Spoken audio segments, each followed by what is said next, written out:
Mommy. Daddy told me to stay quiet.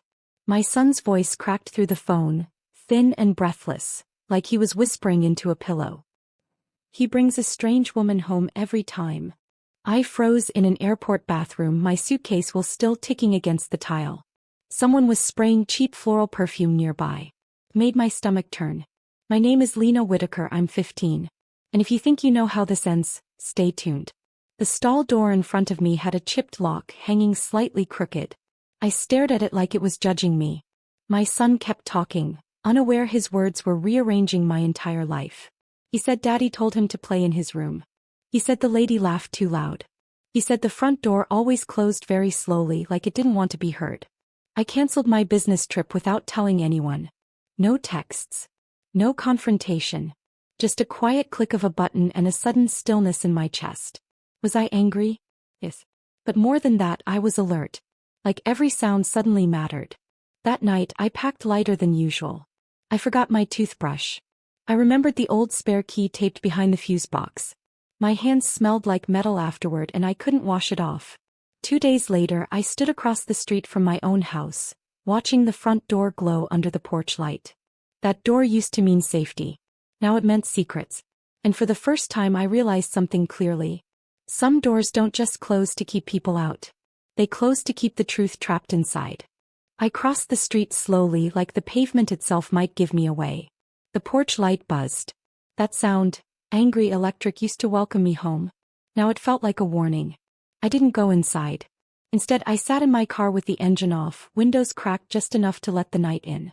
The house smelled different from here. Not literally, but in my memory. Like vanilla candles and something sour underneath.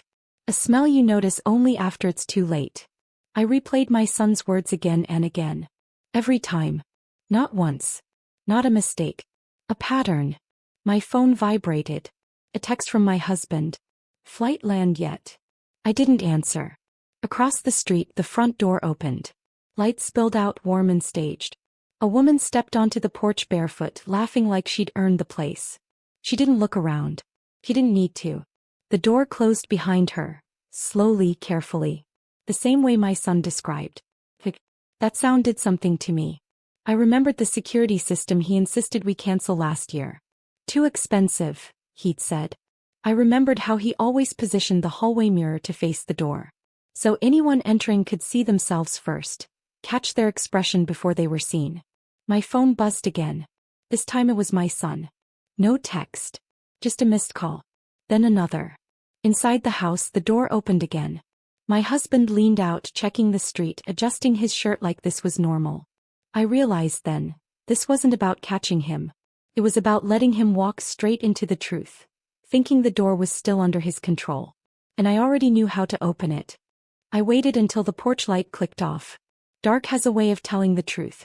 It removes the performance. I slipped out of the car and crossed the street, every step measured, every breath shallow. The grass was damp, soaking the edge of my sneakers. I hated that detail, that my socks were getting wet while my life was on fire. The spare key was still there. Behind the fuse box. Taped crooked like I'd left it in a hurry years ago. My fingers shook as I peeled it free. The metal was cold, almost oily. I wiped my hand on my jeans without thinking. Inside the house was too quiet. I didn't move the door all the way open. Just enough to hear. Voices drifted from the living room. Low, intimate, careless. A woman's laugh again. Closer this time. Realer. My son's bedroom door was shut. A thin line of light underneath it like he was awake. Waiting. I wanted to scream his name. I didn't. Silence felt heavier than noise. Instead I noticed things. Shoes that weren't mine by the door. A wine glass on the counter, lipstick smudged on the rim. The hallway mirror angled toward the entrance, exactly where he'd placed it. I caught my reflection, pale, younger than I felt, eyes sharper than they'd ever been. I didn't recognize myself. And that scared me more than them. My phone buzzed in my pocket. A voicemail notification. From my husband. Recorded earlier. I didn't play it yet. Because in that moment I understood something essential. This door, this house, wasn't the trap. I was. And once I stepped fully inside, there would be no pretending any of us could walk out the same way again. I closed the door behind me without a sound. That felt important. like sealing an envelope before mailing it. The lock didn't click. I didn't want it to. I wanted the door to remember it was still open. I moved down the hallway barefoot now, shoes left behind like evidence I didn't need. The carpet pressed into my skin, warm from bodies that didn't belong there. My son's door was first. I paused, rested my palm against the wood. Inside silence. Not sleep. Waiting. I leaned in and whispered, "Mommy's here." A tiny inhale. Relief, sharp and quiet. Then I kept going. The living room light was dimmed low, the way my husband liked it when he wanted to feel in control. He was on the couch. The woman beside him wore my robe. That detail hit hardest. Not the affair, the comfort. Her legs tucked under her like she'd earned the space. The hallway mirror caught all three of us at once before they saw me. My husband's face changed first. Not guilt. Calculation. His hand lifted slightly, like he was about to calm a wild animal. "Lena, this isn't." I raised my phone. "Don't," I said. My voice surprised me. Steady. Flat. Older than 15. The woman stood up too fast, knocking over a glass. Red wine spread across the rug, soaking into the fibers. Smelled sweet and wrong. "I need to get my things," she said, already backing toward the door. "No," I replied, eyes still on him. "You don't." Because behind my back the front door creaked. And someone else was already walking in. Footsteps crossed the threshold. Slow. Deliberate. Not confused. The woman gasped first. My husband didn't turn right away, he knew that sound. The sound of consequence arriving without asking permission. "Lena," my mother's voice said. The door closed behind her. This time it clicked. The mirror caught everything again. My mother's purse sliding from her shoulder. The way her eyes went straight to my husband before they came to me. That familiar instinct. To protect the version of the story that kept her comfortable. "I asked you to come," I said. "You didn't ask why." She opened her mouth, then noticed the robe. The wine stain. The stranger standing barefoot on my rug like she belonged. "Oh," my mother said. Just that. No anger. No shock. Just a soft syllable, like she'd finally found the missing puzzle piece she'd been ignoring. My husband stood up slowly. "This isn't what it looks like." That was the first lie he ever told that sounded small. I pressed play on the voicemail. His voice filled the room, casual, rushed. "Hey, I'll be late tonight. Client dinner. Tell Mom everything's fine." My mother's face tightened. Not at him. At me. "You involved your child in this," she said. I laughed. Once.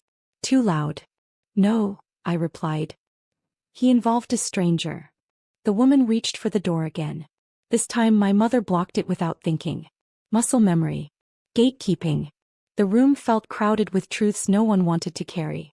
And that's when my son stepped into the hallway light, holding the old family photo we kept by his bed. The one taken before doors started closing slowly. My son's hands shook as he held the photo. It was old, edges soft, a crease down the middle like it had been folded and unfolded too many times. All of us were in it, smiling too hard. The front door behind us wide open, sunlight spilling in like a promise we didn't understand yet. "Daddy said this was before," my son whispered. "Before the quiet." No one spoke. The woman finally slipped past my mother and left, the door swinging shut behind her with a dull, embarrassed thud. No one chased her. She wasn't the story anymore. My husband knelt in front of our son, reaching out. "Buddy, go to your room." "Don't," I said. He froze. The mirror caught his reflection mid-gesture, hand hovering uselessly in the air. For the first time he looked unsure which version of himself he was supposed to be. My mother cleared her throat. "We can talk about this privately." "That's the problem," I replied. "You always do." I took the photo from my son and turned it over. On the back was a date, and a note in my husband's handwriting. "First night in the new house. Fresh start." I held it up. "You lied to all of us. Repeatedly. And you used silence like it was a parenting strategy." He opened his mouth again. Nothing came out. I walked to the front door and opened it wide. Cold air rushed in, lifting the curtains. The house exhaled.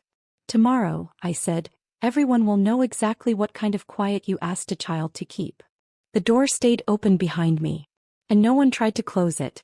Sunlight cut through the open front door. I'd left that way all night. Dust floated in it, slow and honest. No one had slept. My husband sat at the dining table staring at his phone like it might explain him.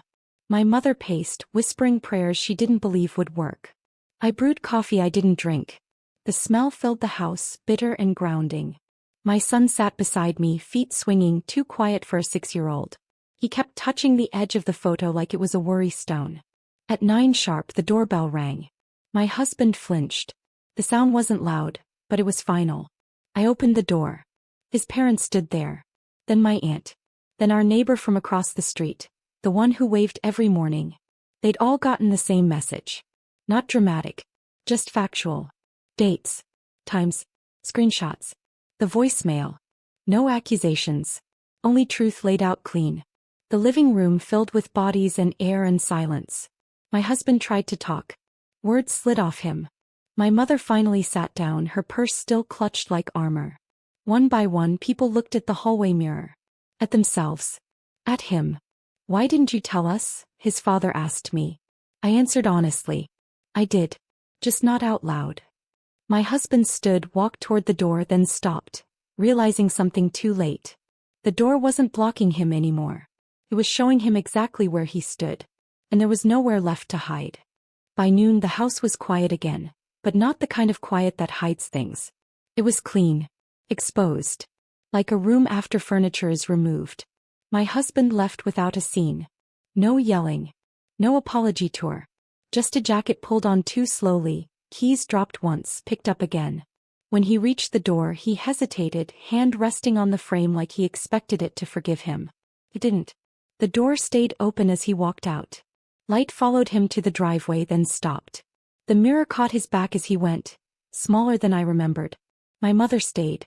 Not to defend. Not to explain. She sat at the table and finally cried, the kind of cry that doesn't ask to be comforted. When she left later, she hugged my son first. Longer than me. I let that happen. That night I tucked my son into bed. He placed the old photo back on his shelf, but turned it face down. "Can we take a new one?" he asked. "Yes," I said, and meant it. I stood alone in the hallway for a moment, staring at the mirror. It no longer faced the door. I had moved it earlier. Now it reflected light from the window instead. Soft, honest, forward. I'm 15. I didn't break a home. I opened a door that had been closing too slowly for too long. And for the first time the quiet felt safe.